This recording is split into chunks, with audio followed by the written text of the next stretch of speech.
공공임대주택, 명의 빌려서 분양권 팔 수 없다. 대법원은 남의 명의로 공공임대주택에 거주하다가 분양 전환 시 매매계약을 체결한 사례에서 이 계약이 반사회 질서적 법률행위로서 무효임을 판결했습니다. 이 판결은 무주택 서민보호와 임대주택법의 취지를 다시 한번 명확히 했습니다. 사건 개요와 핵심 내용. A씨는 2008년 대한주택공사와 공공임대주택 임대차 계약을 맺었지만 실제 거주는 하지 않고 B씨가 대신 살았습니다. B씨는 실제 거주자로서 보증금, 관리비를 부담하고 향후 분양 전환 시 아파트를 자신의 명의로 넘기기 위한 매매 계약을 A씨와 2012년에 맺었습니다. 임대 의무기간이 종료된 2020년 LH가 A씨에게 분양 전환을 통보했고 A씨는 자신의 명의로 소유권 이전 등기를 했습니다. 이후 A씨는 아파트 인도를 요구했고 B씨는 본인과의 매매 계약을 근거로 소유권 이전을 주장했습니다.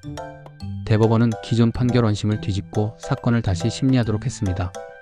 쟁점 설명과 대법원 판단. 쟁점은 임차권 양수와 분양 전환 매매 계약의 효력.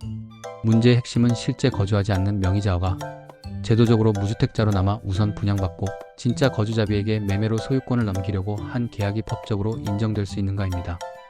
예시로 쉽게 설명자면 전세집을 빌리고 실제 A가 살지 않고 B가 실거주하면서 관리비와 월세를 다 부담합니다. 그리고 나중에 이 집을 분양받게 되면 B에게 꼭 팔겠다고 약속하는 계약서를 씁니다. 라는 상황입니다. 이런 식으로 명의를 빌려 실제 거주자에게 분양권을 사적으로 넘기는 행위는 공공임대주택 제도의 취지 진짜 집 없는 서민에게 집을 주려는 목적을 훼손한다고 본 겁니다.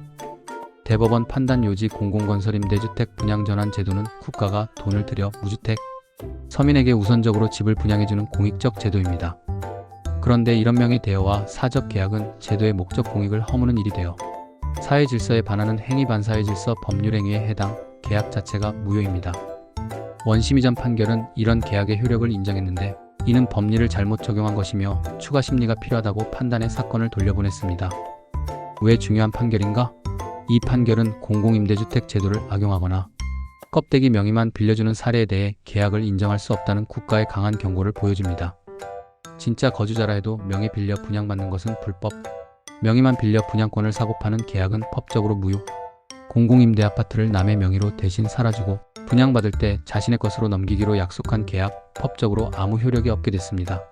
대법원은 공공임대주택 제도를 악용해서 무주택자인 척만 하고 실제로는 다른 사람이 거주한 뒤 분양권을 주고받는 행위는 반사회 질서라서 계약이 무효라고 판결했어요. 앞으로는 명의만 빌려 무주택 자격을 갖추는 꼼수로 아파트를 사고 파는 건 안 통한다는 뜻입니다.